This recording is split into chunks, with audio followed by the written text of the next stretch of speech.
What's up, everybody? Welcome back to yet another PHDJ Podcast. Cranking them out here going into the end of the year with your hosts, Joe Bunn and my friend, Mike Walter. There he is. How are you, Joe?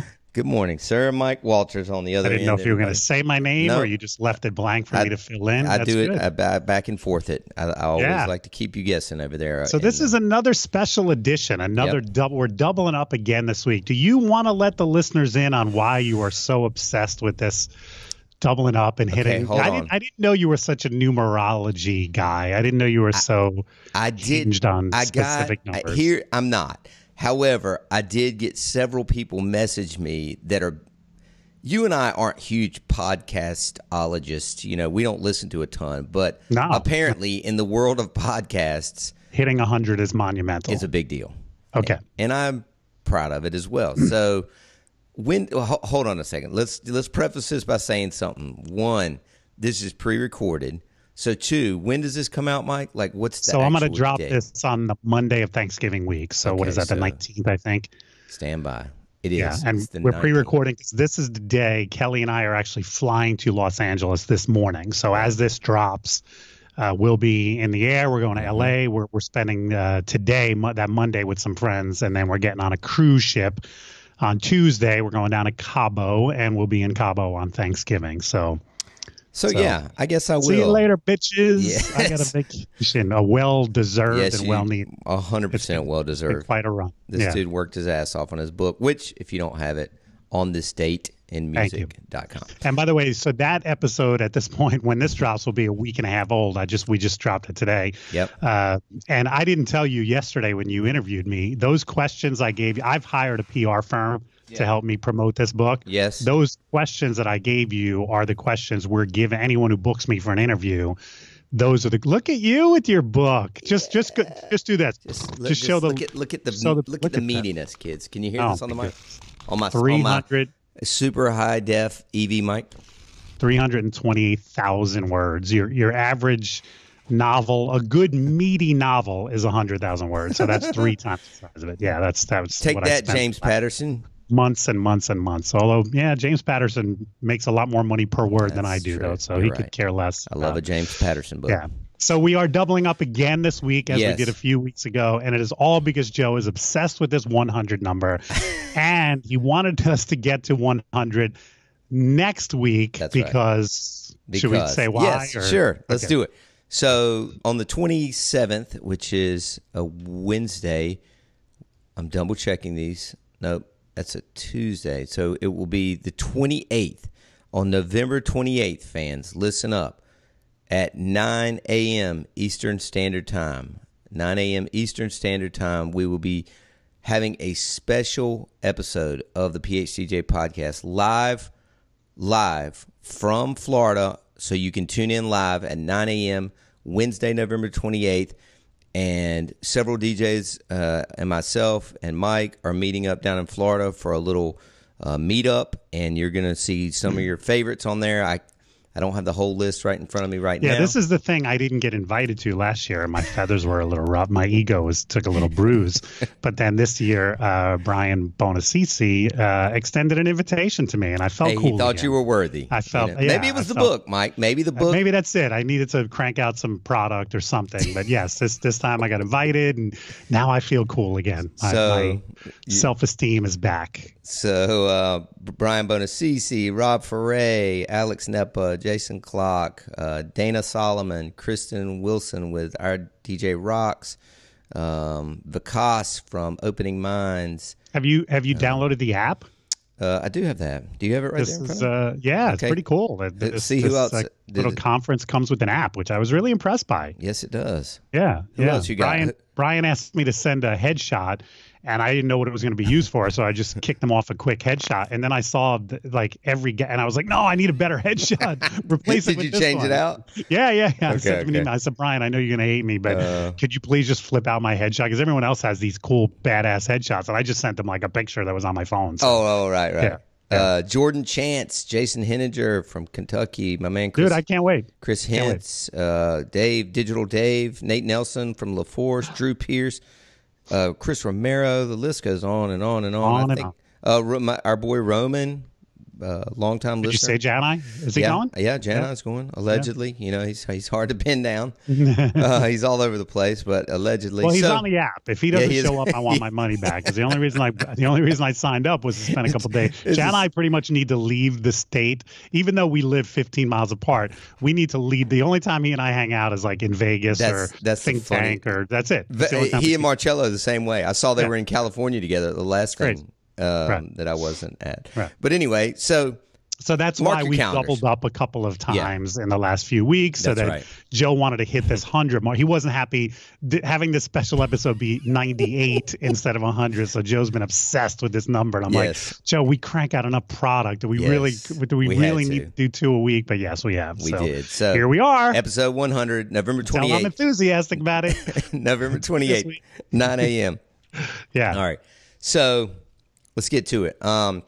Today's topic, Mike, is not one that was sent in by the listeners. It was sent in by me. So I wanted to Did you email yourself? I did. I emailed myself a reminder that this was a good topic. Hey, Joe, this would be a great topic. Dear Joe, this would be a great topic. Signed, your fan, Joe. And I wanted to really kind of not interview you, but ask you because believe it or not, you are one of the reasons that I got into speaking. Thank you. In period, whether it was at DJ conferences or small business things. Or, I was going to say, you don't mean actually verbalizing sound into words. You speaking. My mother and father, hopefully. I would imagine your parents were a little bit more involved in that. More instrumental than I was. Yeah. You're talking about getting up in front of your peers at conferences and speaking. I guess pro. But do you remember, let me start with this. Do you remember the first thing you were booked on? Vividly. Okay. I don't think I know this story. I reached out to DJ Times probably 97 or 98. Okay. And I asked them to speak, and they said that at the time, they didn't like to open up Atlantic City, which was their main show to somebody new. So they said, we have this other conference we're planning in San Francisco. Okay. Would you come to that? And I'm pretty sure all they offered me was a free pass. So I had to fly my way out there, put myself up. I knew nobody in the industry. I mean, zero people. And how old were you, Mike? Well, this would be 20 years ago, so I was 31, 32 years old. So you had Elite, though. I still, Elite was a pretty formidable company. We were, this was just on the tail. No, I guess it was during the time where I was going through some bruises and losing some people, but I was learning a lot from that. Mm-hmm. And I had attended the Atlantic City conference for a couple of years in a row and sat in the back and listened to the speakers. And some of them impressed me and some of them didn't. And I just had that feeling, like so many people do, that I said I could contribute. There's something I could contribute to this industry, and I've got a message, and it was specifically about growing a multi-op and building, depth and things like that. So I put my first seminar together, didn't know anything about PowerPoint, so I didn't use PowerPoint, and I just simply used notes. And I presented, and I mean, listen, if I saw a videotape of it now, I don't know if it was videotape, I'm sure I would cringe. I'm sure I was, not very polished. But I guess I had enough good tidbits in there because a gentleman approached me right afterwards and said, "Hey, man, you really sound like you know what you're talking about. I'd like to take you to dinner." So again, I know nobody in the industry. I planned on basically having dinner in my room that night, and so I go to dinner, and that guy was Miles Gilbert, who has been a friend of mine for 20 years now. I know Miles. SKM in Arizona. Yeah. We were also joined, if my memory is correct, by Sonny Gallardo, who was a DJ in Sacramento for a while. Sonny, I don't think. Yeah, Sonny kind of went missing, and there's if you look into his backstory, it's kind of interesting that I think he's kind of fallen off. He owed some people money and then kind of faced the earth. And I don't mean that he's lying in a ditch somewhere, although I just think he kind of changed identities and somebody is living in another city under a different name. Those were the two that were the first that I was like, oh, it's kind of cool to network outside of, just the people that I know and who work for me.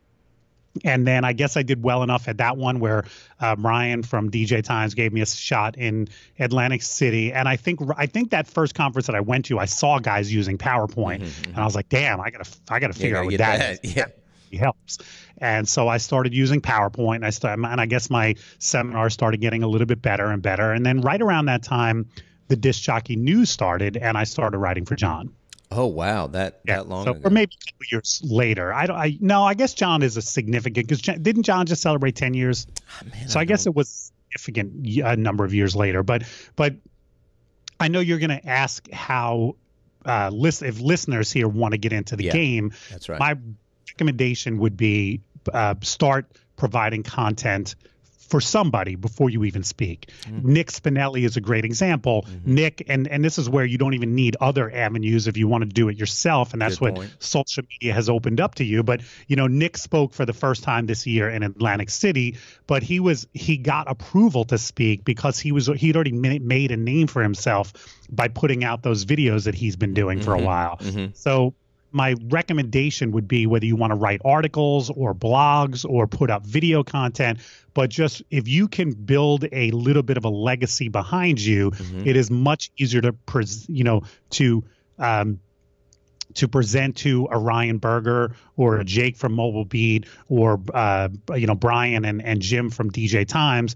It's much easier to say to them, hey, I'd like to speak, and here's an example of what I can share and what I can, and I've already got somewhat of a following. So that would be my recommendation if you are interested. I couldn't agree more, Mike. In fact, I think I distinctly remember trying to push somebody in the direction of speaking, and they reached out to, I believe it was Ryan over at Mobile Beat, and he said the same thing, can you start blogging for us or writing for the magazine for us first? Right. And then it kind of went from there. But the other tip I want to give you guys is and a lot of people, do a lot of people reach out to you for this, Mike? A lot. And usually right after a conference. I'm speaking at Mobile Beat this year, so I'll probably get 2 or 3 emails in the week after that saying, hey, I saw your presentation. I'd like to do that myself. What's your recommendation? And a lot of times I will answer, well, what would you like to speak about? Give me a synopsis. And I never hear from the person again. Because it's impulsive to sit there and say, hey, I want to get up there and speak too.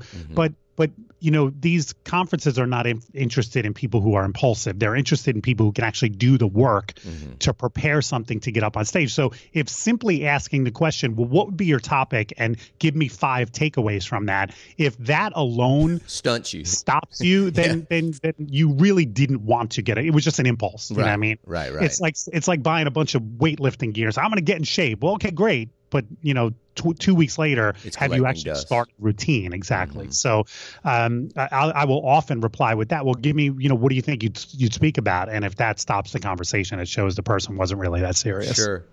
And the other thing that you guys need to remember when you're getting into or wanting to get into speaking is that these people book way, way, way in advance. So right now, if you try to submit something, it's November. For March of 2019 Mobile Beat, they're going to be like, you've missed the boat.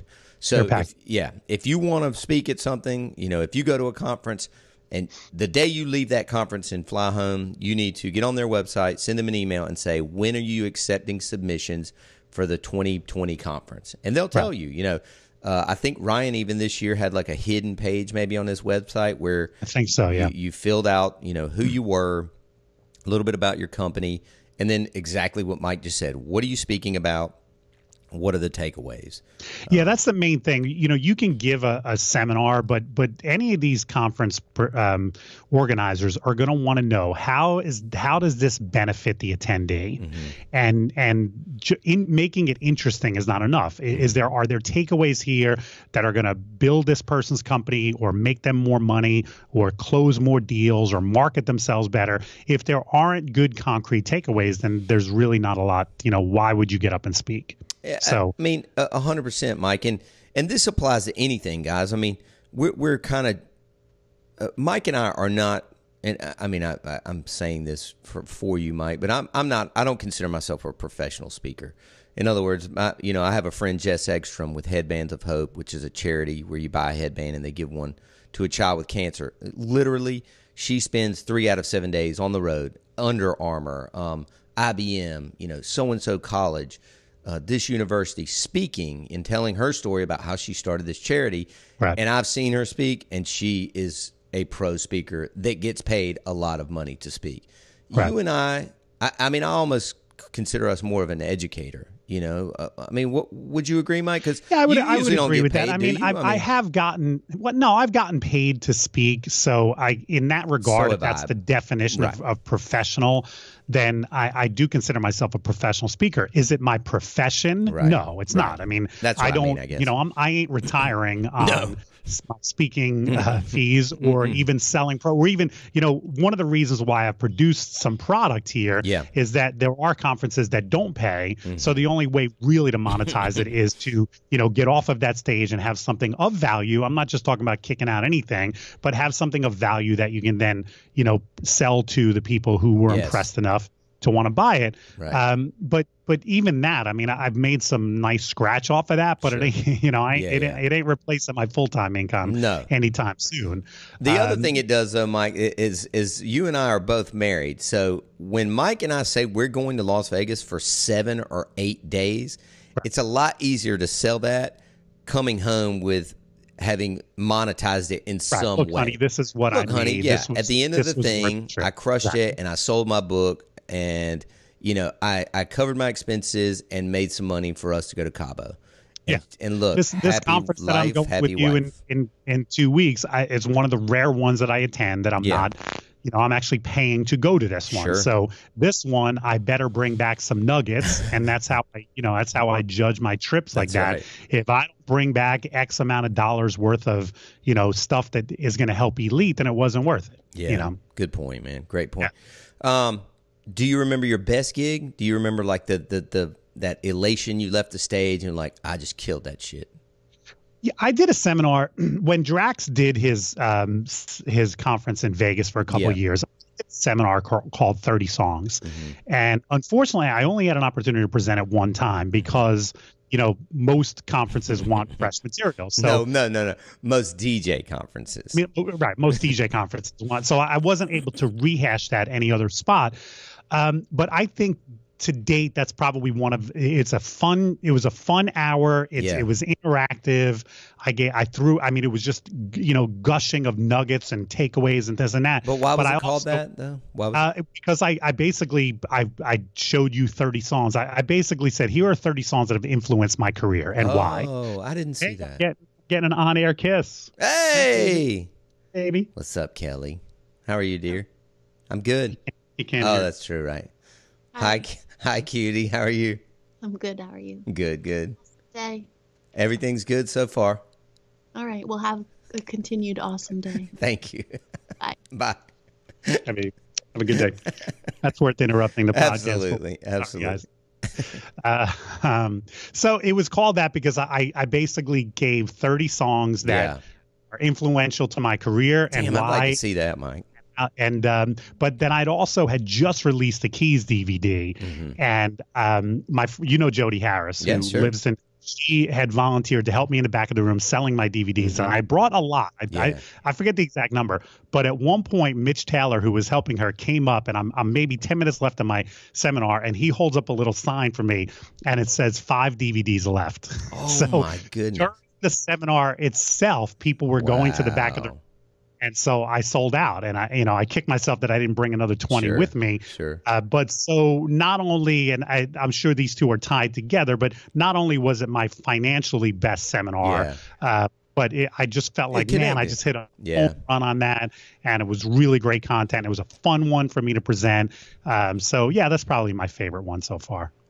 I think last year I did well. I really liked last year.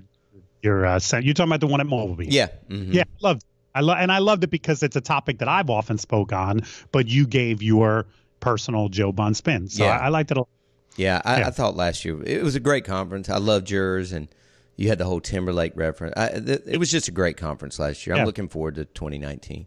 All right. I've got like one more question. Well, you know what? Say to you before we start, Joe and I get on a Skype call, and we usually just kick around, and sometimes this is what I hide as an Easter egg at the back end. But you made a comment to me, and I was going to say to you, dude, don't talk about this off air, talk about it on air. Share with the listeners, what did you learn about this storage shed? Are you able to share this or not? Yeah. Wait, why are we bringing up the storage shed? because I think this is a good tidbit for our listeners. Okay, wait. Before we went on air, Joe said to me, "Don't ever have a metal storage shed or whatever." Right? Yes. Isn't that what you said? Yeah, that's exactly. So can you educate our listeners? Why shouldn't you have? So, as most people know, I mean, I've even given little tours of it if you follow me on any kind of social. I mean, we only have, I think, 450 or 500 square feet in the actual office. So the room I'm in is kind of where my desk is, and then I've kind of got a showroom up here with a DJ booth, the photo booth, and then up lights and some quotes on the wall and some cool things. And then the back, we have a couch and TV, and that's where we meet with our couples. There's just nowhere for gear, so I went and bought one of these. I think it's an 8x10. It's pretty nice size storage building, and the landlord was nice enough to let me put it out there in the parking lot about 2 or 3 months ago. And as the temperature has changed here, which it hasn't gotten cold at all, but the temperature fluctuates so much here between night and day that the building temperature is warmer always pretty much than the outside. So the building condensation. Is basically a sweating right. inside.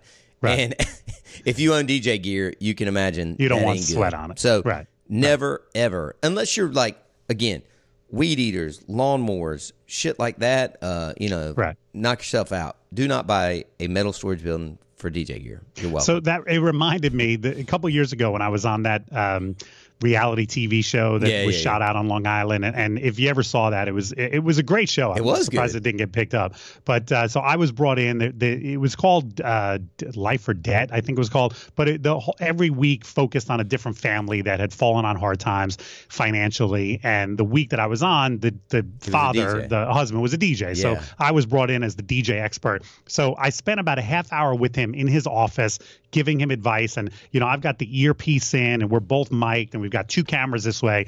So so we get enough content, and they go, okay, great. The cameramen go upstairs, and now I just start talking to this guy one-on-one. Mm-hmm. But keep in mind, we're both still mic'd, and I've got the earpiece in. Mm-hmm. And he says, hey, you look familiar. And I said, have you ever been to a DJ conference? Yeah, I went to Atlantic City once, but I don't usually go.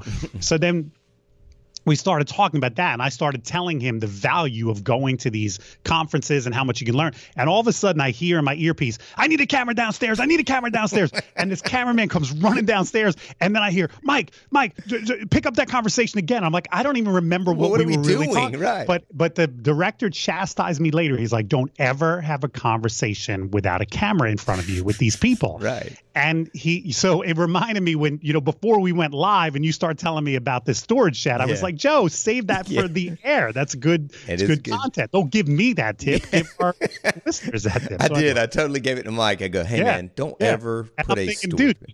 I'm like, this is good stuff.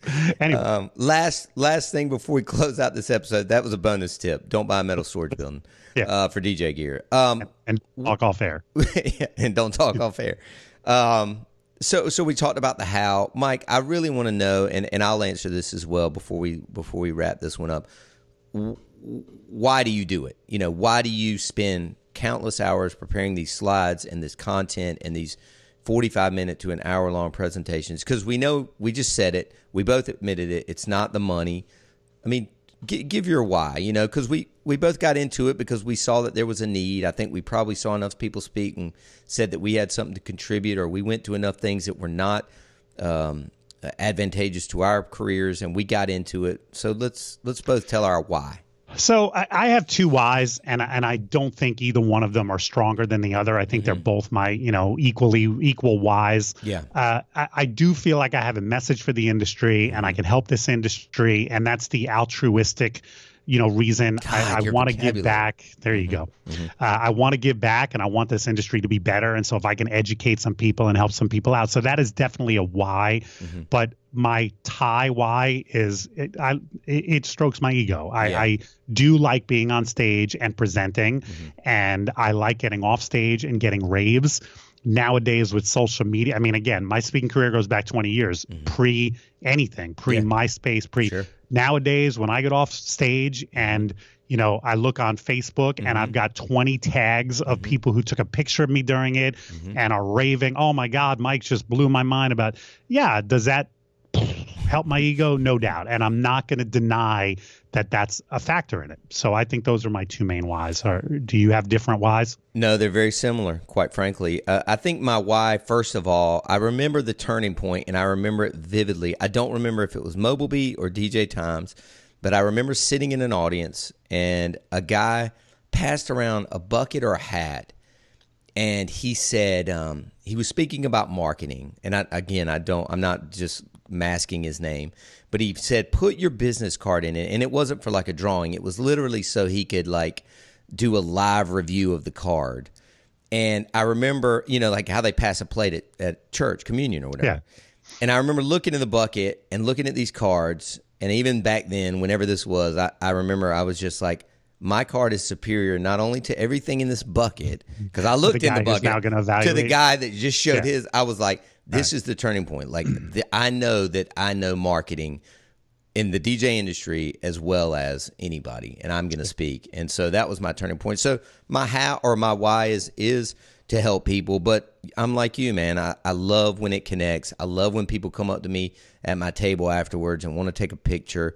I mean, even the other night, prime example. I mean, my feed was flooded after you did your book reading with people like saying, look, this guy just released a book. Here I am with him at this bar in so-and-so, New Jersey. And it was because everybody had tagged you and I followed you. And it was, but there's no doubt. I think that I have helped people. I've had people tell me. And so it almost, the DMs and the texts and the emails and private messages I get where people say, keep doing what you guys are doing. They'll mention you a lot of times. We love the content. I mean, that keeps things like this going. It keeps me. Yeah, I mean, our podcast exactly is the same type of thing. I mean, I feel like, we're doing this podcast because we feel like we have a message that can help people. 100%. Let's be honest. We're also trying to promote our workshop as best we can. So that is a monetary reason. But also, man, I do love getting those emails. And when I'm at a conference, people stopping me in the hallway and saying, dude, you and Joe, you gave me this tip and it really helps. So yeah, I mean, all three of those things combined are equal reasons why. You take any of them away, would I still do this? I don't know, Yeah, I know. But hopefully not. Well, guys, thank you for listening. Later this week will be Thanksgiving because this is coming out a little before. So happy Thanksgiving. Hope you spend lots of time with your families. And then one more plug for this. November 28th, 9 a.m. live. We will have the PHDJ Podcast live from Tampa, Florida, with Mike with Walter some special guests and many, many, many of your special. And that'll DJ be episode 100. Whoop whoop! Yeah, how about that? Thanks for have listening, a great one, guys. everybody. Happy Thanksgiving. Yeah, later.